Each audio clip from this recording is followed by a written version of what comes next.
Halo semua, saya Fatimah Zakia. Saya Muhammad Yasin Subakti. Saya Muhammad Aziz Palevi Ibrahim. Saya Salatiska Apeliana. Saya Tri Rahayu. Dan kami akan mempresentasikan Pembentukan batas etnis dalam minoritas Rusia di Latvia dan Lithuania. Pertama, saya akan menjelaskan latar belakang mengapa ada batas etnis minoritas Rusia di kedua negara Baltik tersebut. Setelah Uni Soviet runtuh, posisi etnis minoritas di negara-negara pasca Soviet menjadi terpolitisasi dan hak warga negaranya diperbincangkan internasional. Minoritas yang berbahasa Rusia tersebut dipandang terpinggirkan, dan kebijakan pemerintah pusat mulai memprioritaskan warga asli. Hal ini mendorong migrasi besar minoritas kembali ke tanah air mereka.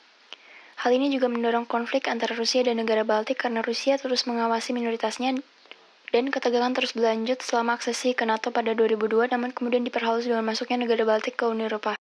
Namun setelah waktu berjalan dengan pertimbangan faktor internal dan eksternal, ada kemungkinan menuju pelepasan atau pelunakan batas-batas etnis. Dan juga kedekatan yang muncul dengan Eropa dan pengalaman generasi yang berubah dapat mengurangi konsekuensi eksklusif dari kebijakan nasional, menciptakan rasa saling memiliki baru dalam komunitas.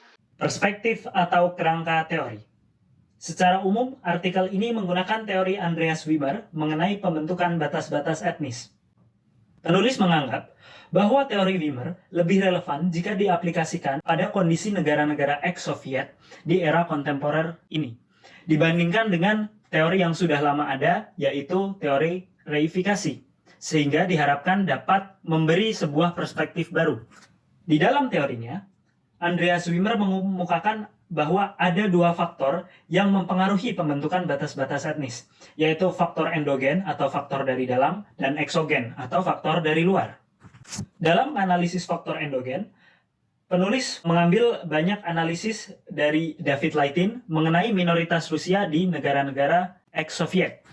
Sedangkan faktor eksogen, penulis mengambil teori dari Rogers Brubaker mengenai interaksi antara etnik minoritas, negara tempat etnik tersebut tinggal, dan tanah air etnis tersebut.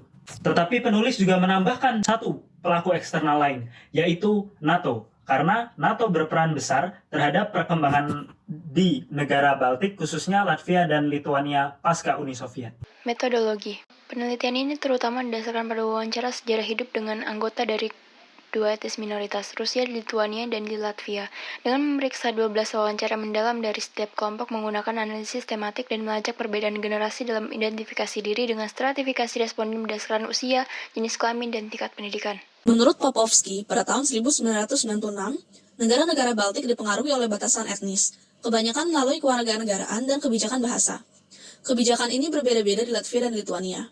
Di Lithuania sendiri, dari segi kebijakan, penduduk yang menetap di wilayah Lithuania pada masa pembubaran Uni Soviet akan dianggap sebagai warga negara Lithuania.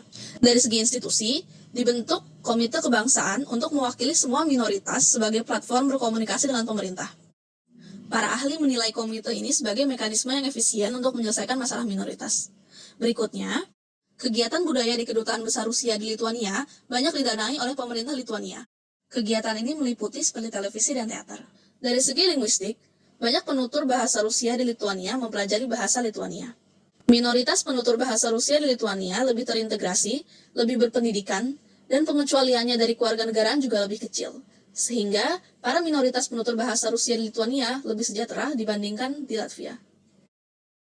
Di Latvia, hak warganegaraan hanya akan diberikan kepada keturunan orang yang menetap di wilayah Latvia sebelum aneksasi Soviet pada tahun 1940. Untuk menjadi warga negara Latvia, seseorang perlu menunjukkan kompetensinya dalam bahasa Latvia dan pengetahuannya tentang konstitusi Latvia. Mereka yang tidak melamar untuk warga negara Latvia atau Rusia akan ditetapkan sebagai non-warga dan dikecualikan dari pemungutan suara serta pemegang paspor Latvia. Di segi institusi, kebijakan budaya minoritas didelegasikan ke Kementerian Budaya, tetapi hak ekonomi dan politik mereka tidak ditangani. Banyak komunitas sipil dan pensiunan Rusia mempromosikan budaya Rusia, tetapi tetap saja didanai oleh komunitas itu sendiri. Ketiadaan mekanisme kelembagaan seperti ini memperkuat batas etnis yang tajam antara minoritas penutur bahasa Rusia di Latvia. Dari segi linguistik, banyak yang mengeluh bahwa standar pengajaran Rusia di sekolah-sekolah Latvia itu buruk, sehingga membuat anak muda patah semangat dari mempelajari bahasa dan sejarah Rusia. Oleh karena itu, hanya generasi muda penutur bahasa Rusia di Latvia yang menguasai bahasa Latvia.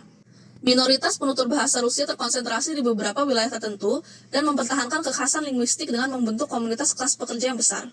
Sayangnya, para minoritas penutur bahasa Rusia melihat diri mereka sendiri kurang beruntung dalam hal bahasa, ekonomi, dan sosial.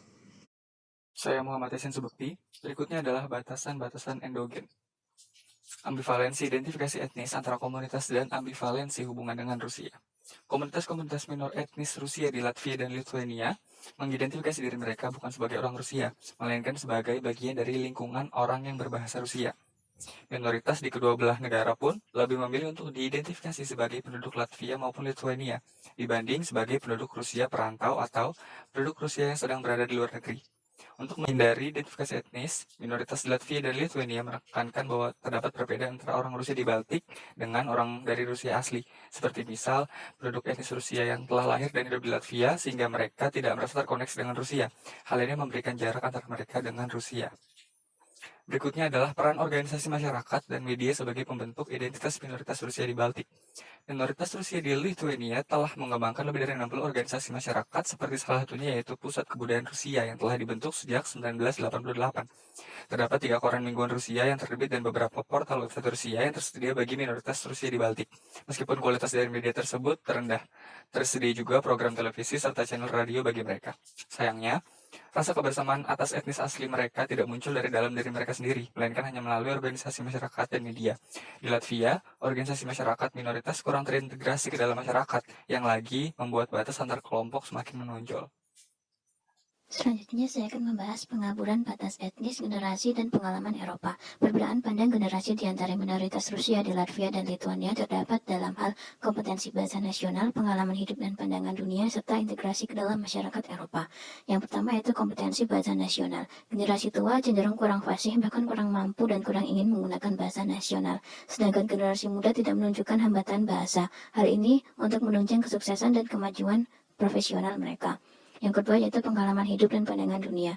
Generasi tua lebih terpaut dengan masa lalu sehingga kurang terintegrasi dengan negara tempat tinggalnya dan lebih berhati-hati tentang Eropa. Sedangkan generasi muda dididik dalam bahasa nasional sehingga relatif mudah berpindah-pindah budaya dan tidak memiliki pandangan hitam putih seperti generasi tua. Dan yang terakhir yaitu integrasi ke dalam masyarakat Eropa. Generasi tua cenderung menyalahkan Uni Eropa karena mereka membawa kehancuran ekonomi dan mengambil anak-anak muda di negara itu. Sedangkan generasi muda melihat diri mereka sebagai orang Eropa dan bersedia berpergian, belajar, serta bekerja di negara-negara Eropa. Hal ini membuktikan bahwa hubungan mayoritas-minoritas dapat terpecah dalam masalah etnis, namun mayoritas-minoritas semakin bersatu dalam masyarakat Eropa.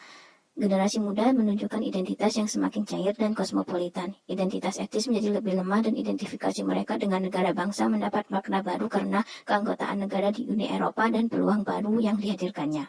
Sekian. Berikut adalah kesimpulan dari pembahasan artikel kami.